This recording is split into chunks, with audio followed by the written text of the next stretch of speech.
All right, Ivory Tribe, I want to do a quick video on some new clips that just came out. So this is our standard EMG rig or Exo Mountain Gear rig. Mounts obviously to your Exo K2 or K3 pack.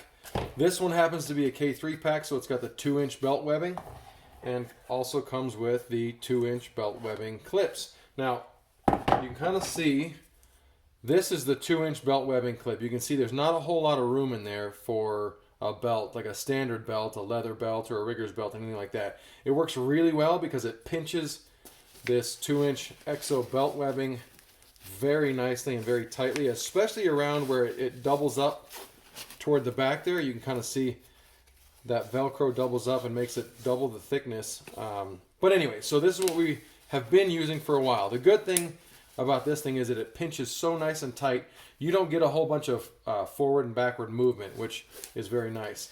I have had a few customers, though, that have asked me about being able to pull it from your Exo pack and putting it on your rigger's belt, which you can do for sure, but it flexes a little bit. So these clips, they've got this spring-loaded locking mechanism, which works really well. As you can see, there's springs in there. This thing locks down tight, and as long as you pull these little pins down, this thing is not moving at all. And in some cases, it's actually a bit tough to get off because it'll bind up slightly. But the good news is that it mounts to your pack perfectly and doesn't do a whole lot of back and forth motion. Now, the new clips that came out have a 6mm belt gap. So you can see this thing is significantly wider when it comes to the belt. Which is a kind of a cool feature, so that when you mount it to your webbing, it's, especially toward the back where it doubles up, it's still pretty tight.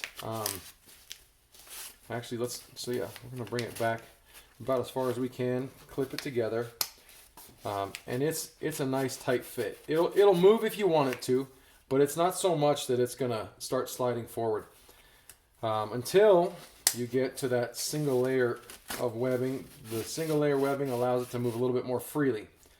The cool thing about that is that a lot of guys have asked me, bottom line, if they wanted to run it on their pack the entire time, they put down an animal, and then they want to go ahead and take it off once they're quartering an animal and put it on their everyday carry belt, which could be a leather belt or, like I said, a rigger's belt, some sort of other webbing. This thing is ideal for that. This will allow you to do that.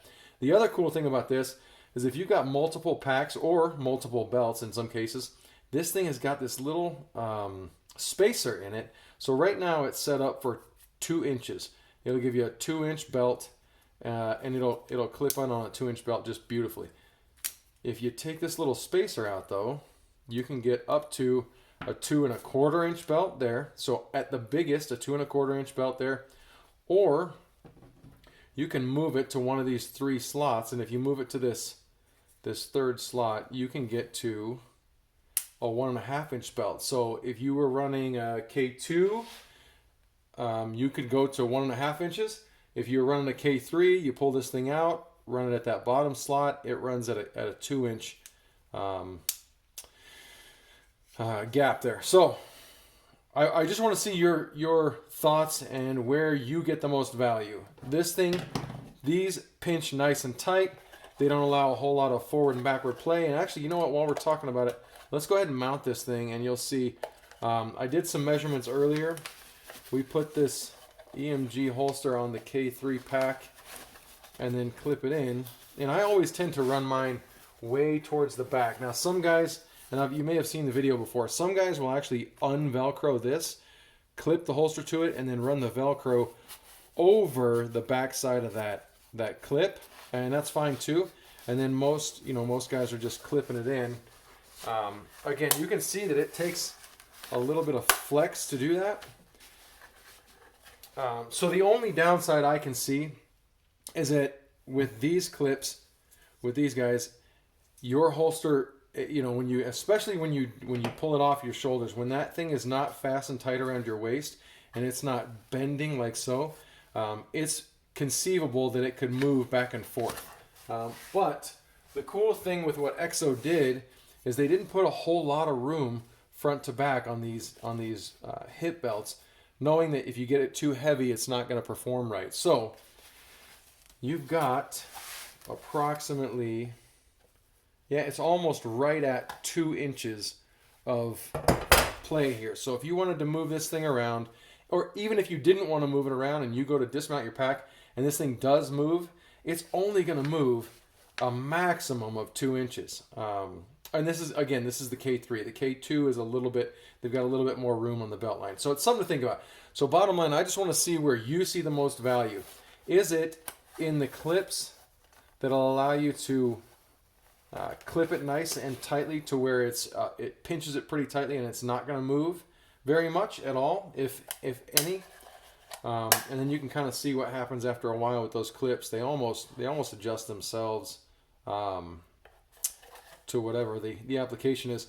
But, or is there more value in using a clip like this where you can run it on your K2, your K3, your whatever other pack you're running, and then you've got the availability to pull it off of there and then slap it onto your everyday carry belt, should you be wearing an everyday carry belt while you're hunting, and have that kind of versatility. I know, like I said, I've got a lot of guys that have really wanted to be able to run it on their rigger's belt, and that's okay. This will do it too, but obviously it takes a little bit more flex, whereas this is almost purpose-built for both of those purposes, the hip belt on your pack and then your everyday carry belt. So let me know what you think. Please post in the comments. I really want the feedback. I honestly am at a point now where I don't see a whole lot of reason not to go with this thing. If my holster were to move up to 2 full inches, it's really not that big of a deal to me, at least. But I want to know what you think. So we're either going to switch to these or stay with these based on what your feedback is. Thanks a lot, guys.